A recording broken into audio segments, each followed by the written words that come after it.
महाराज, ये मित्र और शत्रु की पहचान कैसे करेगी? कौन हमारा शत्रु है और कौन हमारा मित्र है? शत्रु और मित्रता में भेद या उसके स्वरूप को समझना है कि कौन शत्रु है कौन। तो सबसे पहले जो हमें अध्यात्म की ओर लगाए, जो हमारा जीवन कल्याण की ओर लगाए, कैसे हमारा जीवन में उद्धार होगा, कल्याण होगा, या हम जीवन में कुछ अच्छा करें, अगर ऐसी भावना हमारे सामने वाले की है तो वो हमारा मित्र है। और अगर कोई बेविचार प्रवृत्ति, नशा की प्रवृत्ति, गलत आचरण, गलत दोष, गलत संग, ये सब की बढ़ावा दे रहा है या हमारे अंदर वो वृत्ति लाने की प्रयास कर रहा है, तो वो आपका मित्र नहीं, शत्रु है।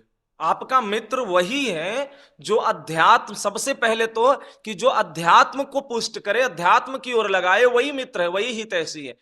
अगर अध्यात्म में नहीं लगा रहा है, सत्संग नहीं करा रहा है और संसार की ऐसी चीजों में लगा रहा है जो हमारे जीवन को बर्बाद कर सकता है, तो वो फिर शत्रु है, वो मित्र नहीं हो सकता।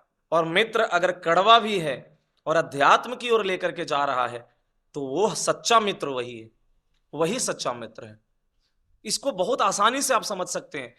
जैसे ही आपके कोई भी संसारी ऐसे कार्य है जो आपको गलत मार्ग की ओर ले जाएगा, घर गृहस्थी के कोई ऐसे कार्य जो गलत मार्ग की ओर ले जाएगा, तो समझ जाइए कि वो आपका मित्र नहीं है। और जो अध्यात्म की ओर ले जाए, आपके सुख समृद्धि, आपके परिवार में खुशहाली आए, ऐसा कोई आपके साथ वो भावना और व्यवहार रख करके आपको बढ़ावा दे रहा है या आपका सहयोग कर रहा है, वो आपका मित्र है। अगर वो बेविचार को बढ़ा रहा है, नशा को बढ़ा रहा है, तो फिर वो आपका मित्र नहीं हो सकता, वो तो शत्रु ही है।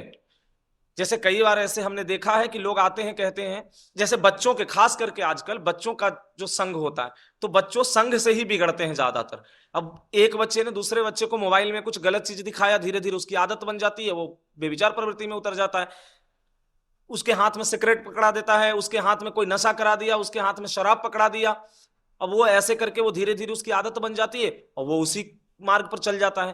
तो जो उसको इस मार्ग के लिए प्रेरित कर रहा है, वो उसका सबसे बड़ा शत्रु है, सबसे बड़ा उसका शत्रु है। तो हमें थोड़ा इसके बारे में ध्यान देना चाहिए, समझना चाहिए, अपने भी, अगर अपने बच्चों को भी, या जो भी अपने आसपास लोग हैं, तो कि कौन हमारा अपना है और कौन पराया, कौन हमारा मित्र है और कौन हमारा दुश्मन है। तो हितैषी वही हो सकता है जो आपके जीवन को उन्नति की ओर लगाए, और जो आपके जीवन को कुमार्ग की ओर लेकर के जाता है, वो समझ जाइए कि आपका सबसे बड़ा शत्रु है।